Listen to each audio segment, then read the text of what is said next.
Managing battery. Charging optimization on your iPhone 16 helps extend your battery's lifespan by controlling how and when your device charges. Here's how to adjust these settings. First, head over to the home screen by swiping up from the bottom of the display. From the home screen, tap on the settings icon. In the settings menu, scroll down and tap on battery.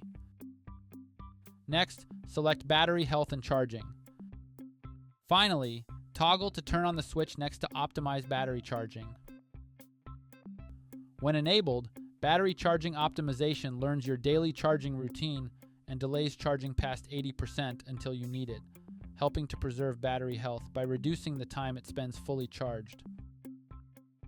You can always change this setting when needed. Just repeat the same steps to head back to the battery settings and apply necessary changes to the battery charging optimization.